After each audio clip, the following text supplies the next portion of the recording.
Life moves pretty fast. You don't stop and look around once in a while, you could miss it. So tonight I wanted to talk about this feline friend, the king of the jungle that I have before me. This is an original painting. It is one of the very first really big paintings that I ever made, and it was sort of fitting. Believe it or not, I was actually going to do a 12 by 12 inch version of this guy.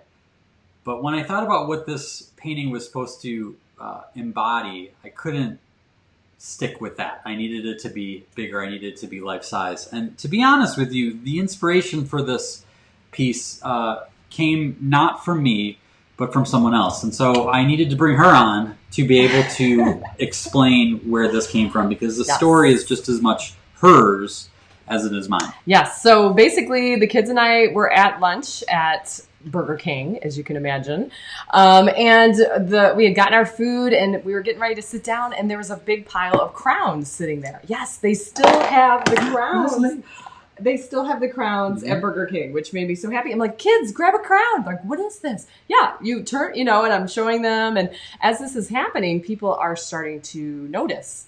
And I'm noticing that we are literally the only people with the crown. Literally. And I'm like, Dr. Richard right? would approve.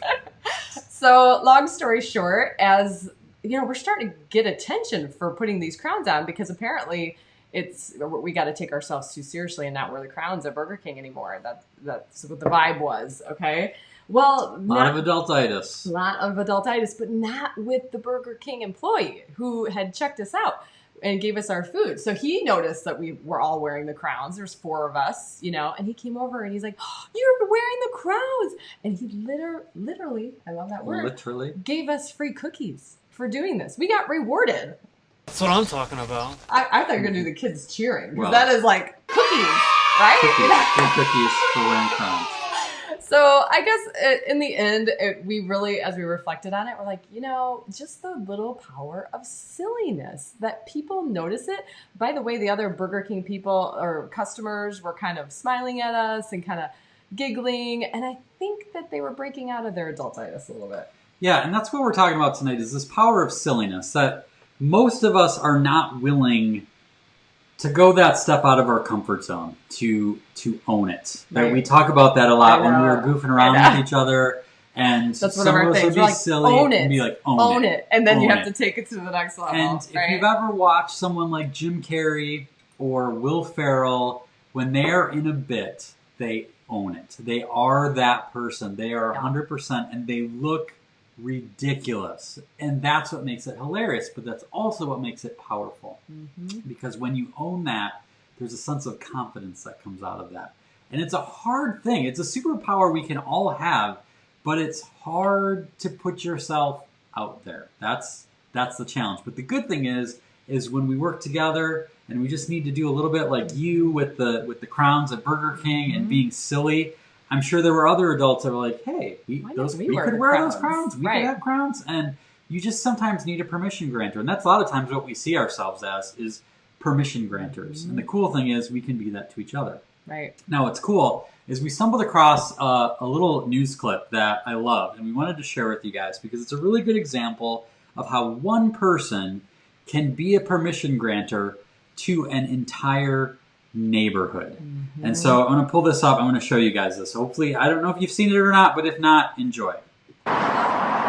With the pandemic yet to reach its peak, there were very few activities to drive one outdoors. We try to stay inside as much as we can. But it didn't take all that much. Excellent. To get the neighbors to step to this. All right. On this night, first thing we're going to do is shuffle like this. The party came to their block. And you are going to socially distance like this. Get away from me. You got it? And now clap. Rob Ferre. You got it? Was the perfect DJ. Wash those hands. The hand wash. To shake out the blues. We saw and heard that he'd had some events that were canceled. Good job, everybody. Give yourselves a round of applause. COVID-19 left plenty of openings in Ferre's schedule. Everything went away. I had no opportunity to go out and celebrate and party with people. Down, down, up, up, shoulder, shoulder, head, head. Ferre now dodges the infection. Good. With dancing that's infectious. We heard he was doing these socially distant dance parties, and we just thought it would be a great way to get the neighborhood together. Do it socially distant, Everybody's favorite homework. but not distant socially. Feels like aerobics or like Zumba or something, but I'm liking it. And anybody know this one's called the floss? Oh, yes. Together in rhythm, Very good. the entire neighborhood seemed to regain its stride. Yeah. Dance with the camera, everybody. It's been really fun to stretch our legs and get the wiggles out. If music and dance Oh, you know this one. can bring people just a little closer together, Put that lasso into it. then hope springs eternal. Oh, this is great. I really like it. I mean, at least we have some interaction with some people. Andrew Adams, KSL5 News. How I awesome is want DJ Rob in our neighborhood. I know, right? I know. I love Kim. Kim says, love those dance moves. Can't wait to try the hand wash and social distance moves with my The high school hand wash. students in Spanish class. Awesome. Yeah, Barb says, can you come to our neighborhood? Oh my Leah, gosh. how fun. And did you see all the smiles from super everybody? Oh. Yeah, Kelsey, so much happiness on everyone's Nice. faces, right? That's what I love Oh, it's about so this. needed. And again, it's just one guy. Now he's got some moves. And He's some got giant equipment. white Mickey hands. Yeah, he's got some things going for him, but I love his example, and we are so excited because we actually have DJ Rob with us today. Hey, DJ Rob. Hey, how's it going? I'm so excited to be here. Thanks for Super inviting awesome me. to have you. Thank you for being here. Now you're in Utah, right? Yes, I'm in Utah, Salt Lake City, Utah. Yeah. Yep, and we actually know each other. We've met several times because you're also a professional speaker, MC. You do game All shows, sorts of virtual all kinds of offerings right amazing, now. entertaining things. Right. So tell us a little bit about this idea for creating this social distancing dance party. Well, yeah. So, a couple months ago, all us entertainers, DJs, speakers, we were out of work. We have to do our performances in front of audiences. But I did notice a lot of my DJ friends going virtual, which is awesome. But I really do feed off of a live audience. And so I collaborated with my assistant, Melissa, and I said, let's do a beta test in your neighborhood. I know you guys have a really fun neighborhood. So I went up to her neighborhood and we did our beta test and we brought people out of their homes. Everybody knew that I was coming. And so it was not just like hey, here I am. Hopefully people show up. But it's an intentional thing. But we put on these social distancing dance parties to create fun. But the great thing is watching all the people dance together. Mothers, daughters, grandpas, sons, little kids all doing Baby Shark together. Like, how crazy is that? So, and you're alluding to it, I made up my own original dance to the car wash. I do the hand wash. I love it. I know. And then I also said, it's like, whenever you have to sneeze or cough, where do you do it? In your elbow. Sneeze, cough, dab. And the homework. And, Got the dab, yep. Yeah. And then I also did, what else did I do? Oh, and then my favorite one is the social distancing dance. So you put one hand up, and you go, out. Out. Get away from 6 feet. 6 feet. So I did that. Nice. And just to kind of peel back the onion or whatever it may be, I saw that you guys were doing the superhero thing. I don't know if you have noticed this. This is I my love it. Spider-Man suit. The people in the chat have noticed that they want that jacket. Rob says, Rob Theory, actually different Rob, says, I need that Rob. jacket in my life, Rob DJ Theory, Rob. you do need that jacket in your life. That Yeah. is a good fit. That is. I love this. Yeah, this is my Spider-Man suit, and I even got the disco ball for you guys. So Bringing it all. I think It's the like, biggest question our everyone budget's has. not this big, I know. Rob. How far will you travel is like the biggest question on everybody's mind. I mean, can you take this on the road?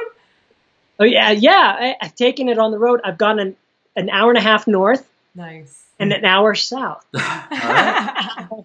As far as going 15, 20 hours to Wisconsin, that might be harder. Yeah. But I'm always willing, if somebody will pay me to get out there, I'll do it. But Well, luckily the folks that watch our stuff is, our adultitis fighters are everywhere. So, Yeah. Think about it. You're in the Salt Lake City area.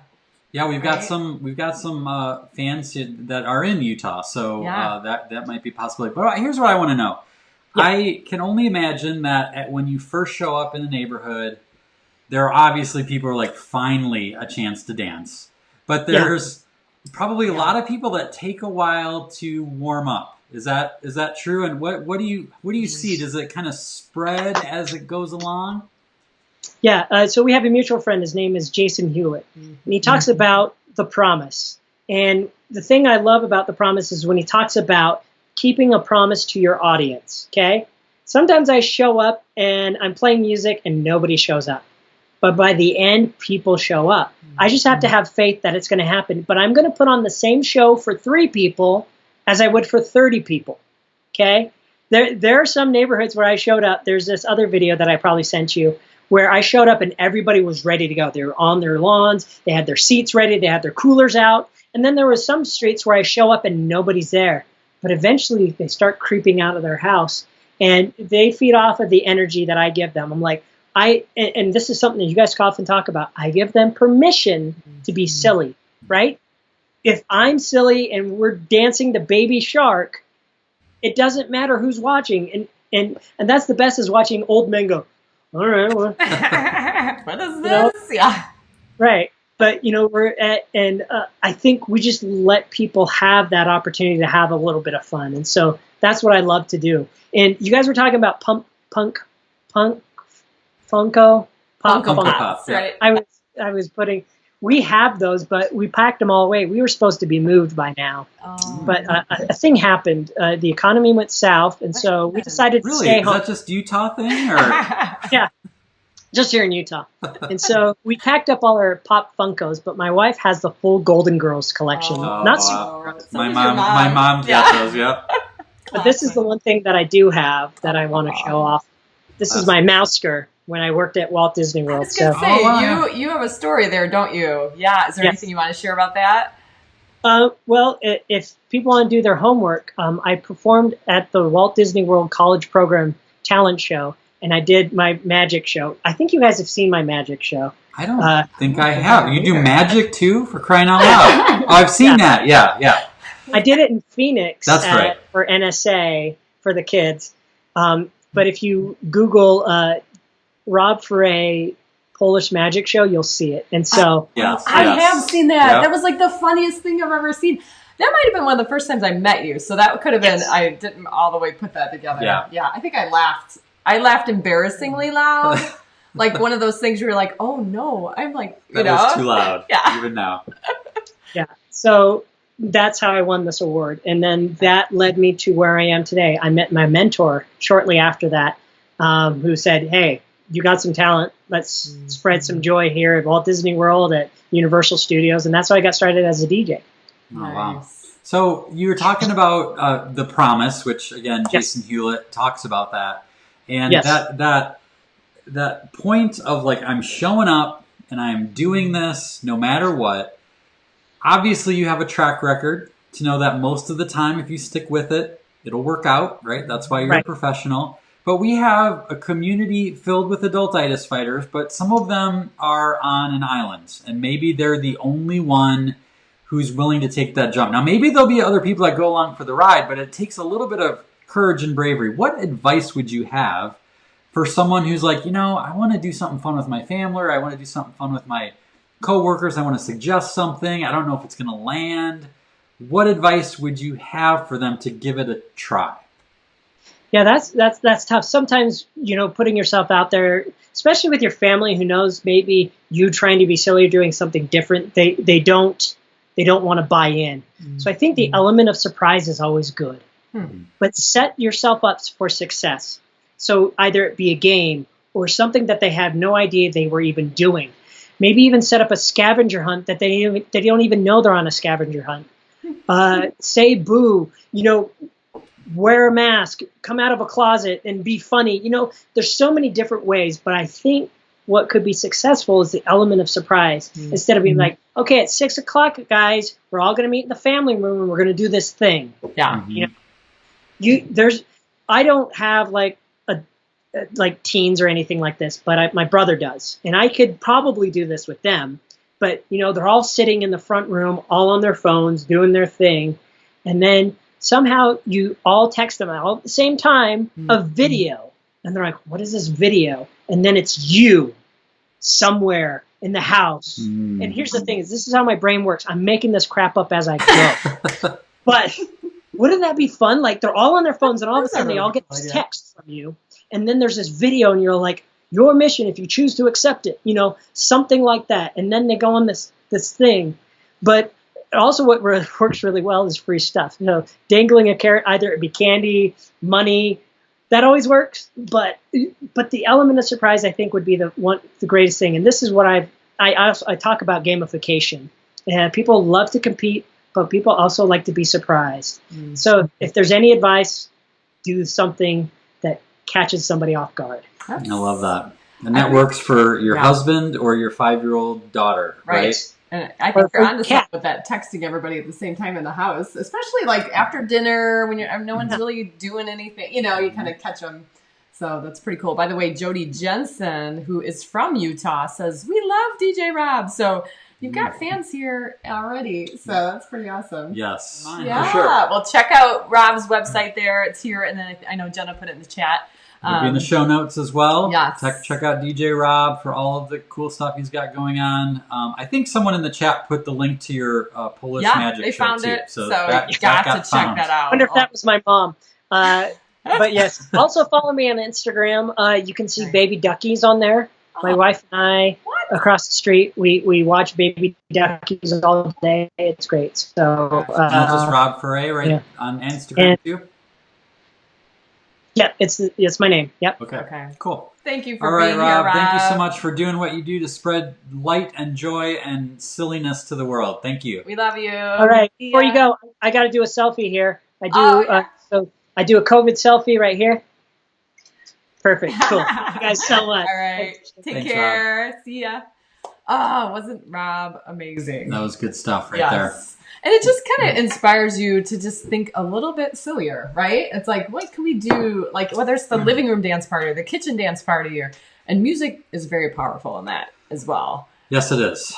So. I was going to say something. Oh yeah, just the tips of being courageous. I know in my early speaking career, I spent time speaking to students and high schoolers and elementary school. And I could totally relate to that idea of just like, bring it, own it, like we talked about earlier. And you just got to stick with it a little bit longer than feels comfortable. But people will realize you're doing this, and then they'll slowly start to buy in. Right. So I think that's kind of the key when you're with people. Oh, I don't want to show that one yet. This one. Yes. I think Amy. this is kind of appropriate here with Amy Poehler. Yeah. One of my favorite quotes of all time, isn't it? One of yours, Kim? Because I think it's so true. Right. This idea that there's power in looking silly and not caring that you do. I think that's so true. And fake it till you make it, because you might care. Yeah. Right? And so just like you said with the teenagers, just keep going, Yeah. So the thing is with this guy here, and again, the reason I wanted to make him life size is because he is the king of the jungle. And yet he's wearing this ridiculous crown. But is anyone going to go up to him and tell him that he looks ridiculous? No. And even if you did, it doesn't look like he's going to care. And so when we own who we are, we talk about this a lot, that weird, wacky, wonderful self that is us, the side that some people don't get all the time, but when we own who we are and the weirdness of it, man, there's a lot of power in that. And so this week's prescription, and anyone can do this, okay? Bring an element of silliness to your next meeting or meal. Maybe it's a funny wig, a hat, a mustache, you name it. A lot of us are doing online meetings right now. Even if you're not, you may be doing a meal with someone. If you're living alone, you could do some sort of a meal on Zoom, right? So there's no reason you can't take advantage of this challenge. So we encourage you to take this prescription, take some permission from DJ Rob, and bring a little silliness to your day. Yes.